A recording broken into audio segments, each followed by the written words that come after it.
नमस्कार। कुंडली कंसल्ट में आप सबका एक बार स्वागत है। कुछ दिनों पहले मैंने एक लाइव सेशन किया था। लाइव सेशन का पर्पस ये था कि मैं अपनी तरह से, जिस तरह मैंने ज्योतिष का इंटरप्रिटेशन किया है, जिस तरह मैं चार्ट्स हॉरोस्कोप देखता हूँ, उसको एक कड़ीबद्ध तरीके से इन सीक्वेंस में मैं उसको बताने की कोशिश करूं, जिससे कुछ क्लासेस बाद आप लोग खुद ही एटलीस्ट लाइफ के कुछ मेजर पैटर्न्स, एक्सपीरियंसेस जो हो रहे हैं, इवेंट्स जो हो रहे हैं, उनका खुद ही एनालिसिस कर सके। और धीमे धीमे फिर रेमेडीज और उन सब की तरफ भी मैं जाऊंगा। तो वो सेशन इंग्लिश में था। जिनको डिटेल में देखना है वो अभी भी यूट्यूब में लाइव स्ट्रीम सेक्शन में मेरे चैनल में पड़ा हुआ है, वहां पे जाके देख सकते हैं। इस वीडियो में मैं उसका एक छोटा सा सारांश हिंदी व्यूअर्स के लिए डालना चाहूँ, जिनको इंग्लिश एकदम नहीं आती है और उसको फॉलो नहीं कर सकते।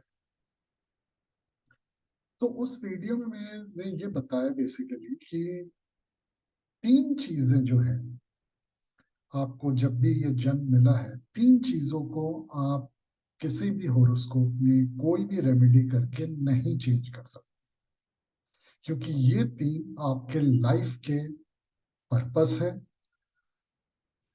और ये एसोसिएशन एक्सपीरियंस हो या इवेंट हो, इसके थ्रू आपको जाना ही पड़ता है। तो चाहे वो अच्छा हो, चाहे वो बुरा हो, पर वो होगा तो जरूर। तो पहला जो है वो है सूर्य।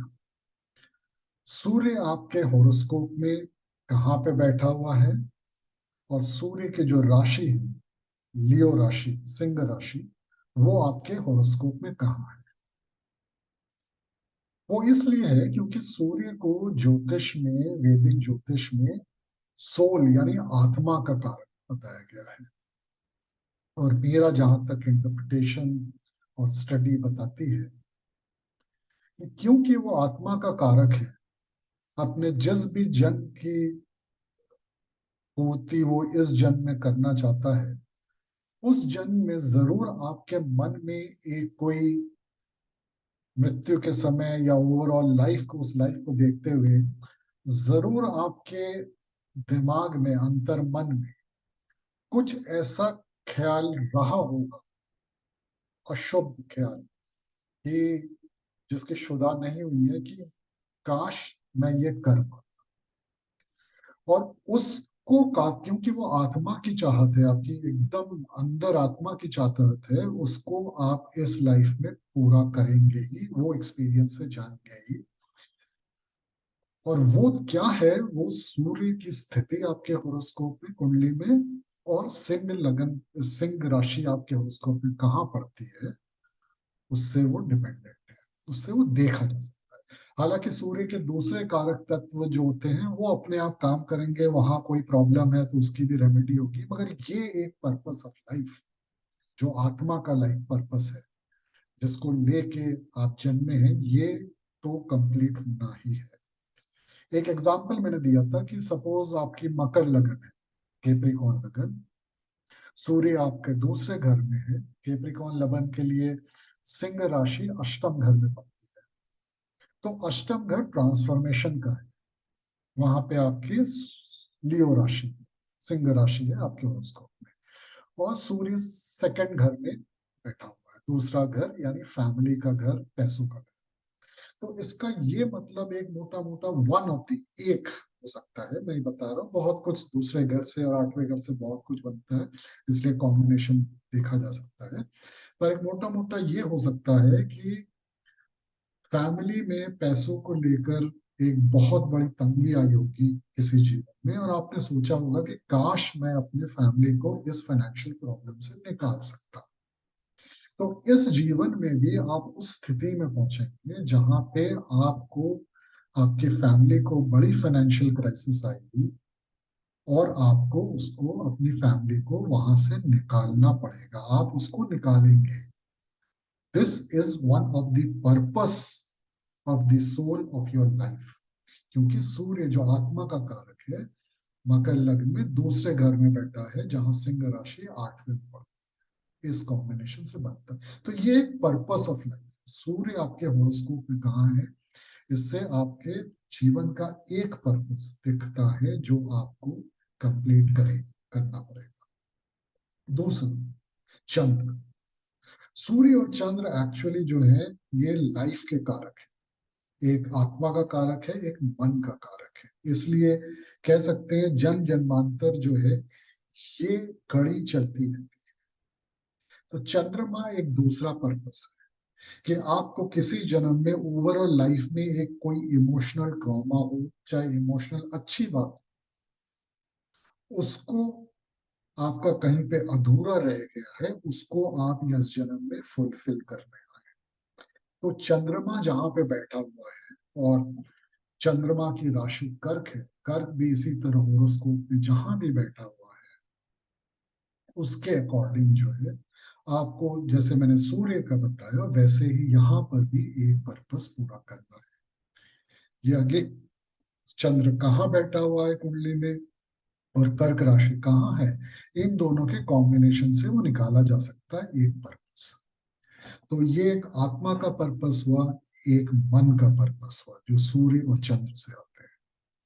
और तीसरा पर्पस जो सबसे ज्यादा इंपॉर्टेंट है, जिस लिए आप कह सकते हैं आपकी पूरा जीवन का अनुभव, आपके विचार, आपके जीवन के इवेंट्स और आपका जीवन का पैटर्न कैसा होगा वो उस पर डिपेंडेंट है, वो आपका है लग्न राशि। और इस पे जैसे जैसे मैं आगे जाऊंगा उसको और बारीकी से देखेंगे, जैसे लग्न किस नक्षत्र में बैठा हुआ है, कितने डिग्रीज में बैठा हुआ, ये लग्न का स्वामी कहाँ बैठा हुआ, ये सब कॉम्बिनेशन से निकलता है। पर मोटा मोटी जो है, जो आपका लग्न है वो आपकी लाइफ की ओवरऑल पैटर्न और एक्सपीरियंसेस बताता है। और इसको भी जो है आप चेंज नहीं कर सकते। जैसे उदाहरण में दूं, मैं इसी मकर लगन को फिर से लेता हूँ। अगर आप मकर लगन के हैं तो मकर लगन का वन ऑफ द पर्पस है कि आपको चुपचाप बिना किसी वाहवाही के आपको जिंदगी का बर्डन या किसी और का बर्डन लेना है और आपको पार कराना है।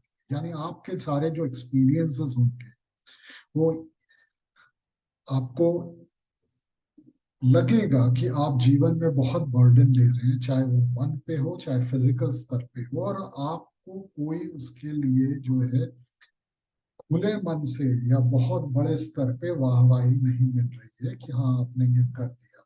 कोई उतनी बड़ी एक्नॉलेजमेंट नहीं है या कोई उतनी बड़ी थैंकफुल नहीं, क्योंकि वो एक मकर एक स्लशी, एक मडी स्वॉम्प जिसको कहते हैं इंग्लिश में, वो एरिया है।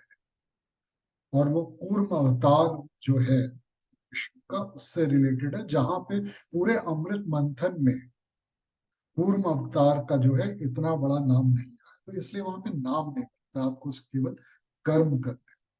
तो ये जो है आपकी लगन कौन सी है, ये एक आपको लाइफ का ओवरऑल पर्पस देता है। आशा है आपको इस क्लास, उस इंग्लिश क्लास का ये सारांश जो है समझ में आ गया होगा।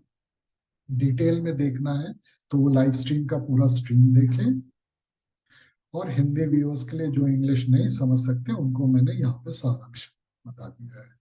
मेरे चैनल को जरूर सब्सक्राइब करें ताकि मेरे वीडियोस आपको आते रहें, और मेरे टेलीग्राम चैनल को भी सब्सक्राइब करें क्योंकि वहां पे मैं हर वीक छोटे छोटे एस्ट्रोलॉजिकल अपडेट्स देता रहता हूँ जो यूट्यूब में बनाना संभव नहीं। धन्यवाद, नमस्कार।